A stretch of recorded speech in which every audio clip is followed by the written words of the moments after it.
शादी के पहले ही हम दोनों में करीब 1 महीने तक फ़ोन पे बात हुई थी, लेकिन उन्होंने ये बात मुझे नहीं बताई थी। फिर मुझे उनके बिना ही बताइए उनकी उस बात का पता चल गया था। हेलो दोस्तों, आज मैं आपको अरेंज मैरिज, पति पत्नी का एक दूसरे को समझ लेना और समझ पाना, ऐसे तो इंसानियत है। मेरा नाम है शिवानी, घर की बड़ी बेटी मैं और मेरा छोटा भाई है। बस हम दोनों ही हैं। मम्मी डैडी मेरे बहुत अच्छे हैं, मुझे बहुत सपोर्ट किया, जितना चाहे मुझे पढ़ाया। मैंने बीएड किया है। हमेशा से मुझे टीचर ही बनना था। मुझे बच्चे बहुत अच्छे लगते हैं। परिवार और अपने सपने के बीच मुझे कभी प्यार में गिरने का समय ही नहीं मिला। मैं शुरू से ही अरेंज मैरिज करना चाहती थी। मम्मी पापा जो भी मेरे लिए लड़का देखेंगे वो अच्छा ही होगा। मुझे पता है वो मेरी हाँ ज़रूर पूछेंगे। अब मम्मी पापा ने मेरी शादी की तैयारियां तेज कर दी है।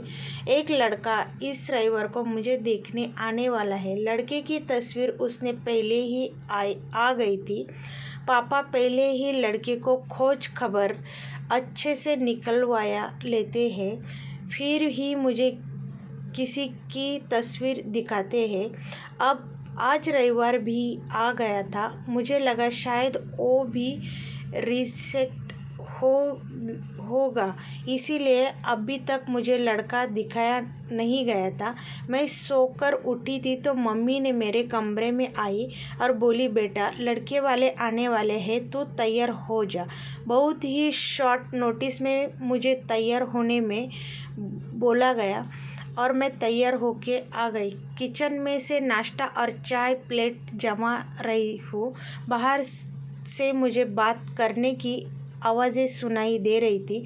मुझे ही मिनटों में बाद मम्मी की आवाज़ आई।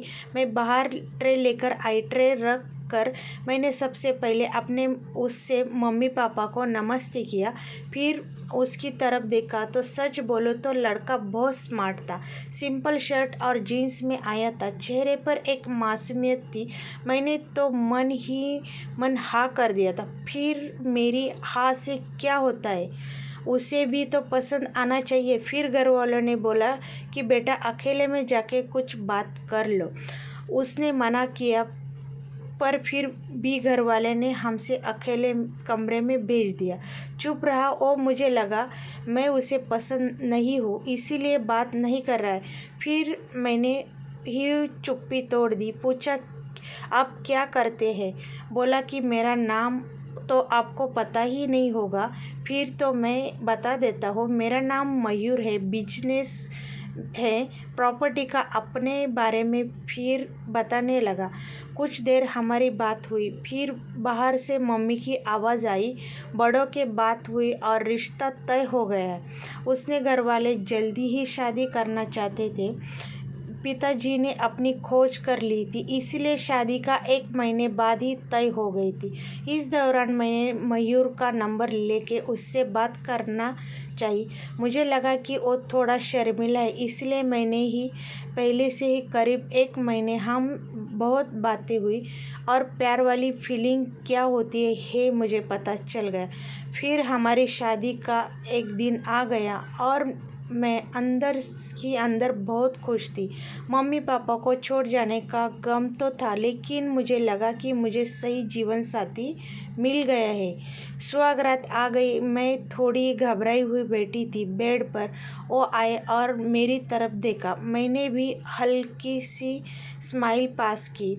मयूर ने कुर्ता पहन रखा था और वो थोड़े घबराए लग रहे थे। मुझे लगा जैसे कि नर्वस हुए, शायद वो भी इसी तरह हो गए। मयूर अब बाथरूम में गए और कुर्ता चेंज करके आए। फिर मयूर आके बोले कि बहुत थक गई होगी शायद, आज आराम कर लो। मुझे लगा वो भी थके हैं, इसीलिए मैंने ज़्यादा सवाल जवाब नहीं किया।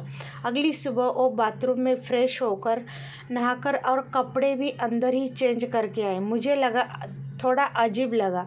फिर मैंने सोचा शायद उनकी ये आदत होगी। अगली रात को फिर आई। मयूर ने फिर वैसा ही किया। अब तक तो वो मेरे पास भी नहीं आया था। अब मुझे लगा कि मयूर कुछ तो छुपा रहा है, क्योंकि उसने चेहरे पे साफ दिखाई दे रहा है। अगली रात को जब बाथरूम से कपड़े चेंज करके आए तो मैंने उन्हें टोक दिया।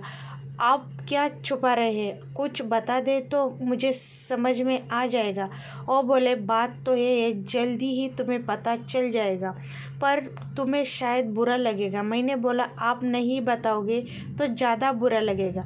उन्होंने अपना शर्ट खोला और फिर उससे कुछ कहने का ही पड़ा नहीं। मैं खुद ही समझ गई। उसके चेस्ट पर एक लड़की का नाम का टैटू था, रिया। अब मैं चुप हो गई और चुपचाप बेड के एक साइड पे जाके सो गई। और मुझसे बात करने की कोशिश करना चाहते थे, लेकिन फिर वो भी बेड के दूसरे साइड पर सो गए। अगले दिन मेरा मुंह उतरा हुआ था। मुझे उस बात का ज़्यादा दुख था कि उन्होंने मुझे ये बात छिपाई। हमें कम समय मिला, लेकिन फिर भी इतना समय था कि वो मुझे बता सकते थे। अगली रात को फिर कमरे में आए। उसने आने से पहले ही मैं एक बेड के साइड पे सो चुकी थी। उन्होंने मुझे मेरी बाहों के हाथ लगाया और बोला, तुम चाहो तो हम बात कर सकते हैं। मैंने बोला, अब क्या बताओगे? वो बोले कि मैं उस लड़की से प्यार करता था, लेकिन रिया को हमेशा से विदेश में शिफ्ट होना था, इसीलिए जब मौका मिला तो वो चली गई। मैंने पूछा, वो तुम्हें छोड़कर किसी और के साथ चली गई? वो बोले, हाँ, मैं चाहता तो ये टैटू साफ करवा लेता, लेकिन मैंने सोचा पहले तुम्हें बताऊंगा। तुम्हारी बातों से मुझे लगा कि तुम समझोगी। फिर वो चुप हो गए। मैंने बोला, तुम मुझे शादी से पहले भी बता सकते। वो बोले, अगर मैंने बताता तो तुम शादी नहीं करती, और अगर अब भी तुम जाना चाहती हो तो जा सकती हो। मैं वही करूँगा जो तुम्हें अच्छा लगे। उस रात मेरा गुस्सा पता नहीं कहाँ चला गया, लेकिन थोड़ा डर भी लगा। कहीं फिर से झूठ तो नहीं बोल रहा है। मासूम शक्ल बनाकर मैंने कुछ जवाब नहीं दिया। लगभग 3 महीने तक हमारी बात नहीं हुई। मैंने भी अपने पापा की तरह उनकी परीक्षा ले रही थी। फिर एक रात को मैंने उनसे पूछा, उस लड़की से ज़्यादा प्यार करोगे मुझे? ओ बोले, ओ तो उसी रात हो गया था जब तुमने सच सुनने के बाद मुझे माफ़ कर दिया था। मैंने बोला, मैंने कब बोला कि मैंने माफ़ कर दिया है? ओ बोले, तो अब बोल दो। उनकी मासूम शक्ल से मुझे उनके गले लगने पर मजबूर कर दिया। मुझे सच में अच्छा पति मिला। आखिर अच्छे लोगों के साथ अच्छा होता है, तभी इनको रिया नहीं मिली। दोस्तों, आपको ये कहानी कैसी लगी? अगर अच्छी लगी होगी तो कमेंट कर देना, और ज़्यादा से ज़्यादा वीडियो अपने दोस्तों के साथ शेयर कर देना। और आपको ये कहानी पसंद आई होगी तो प्लीज़ चैनल को सब्सक्राइब कर देना। धन्यवाद।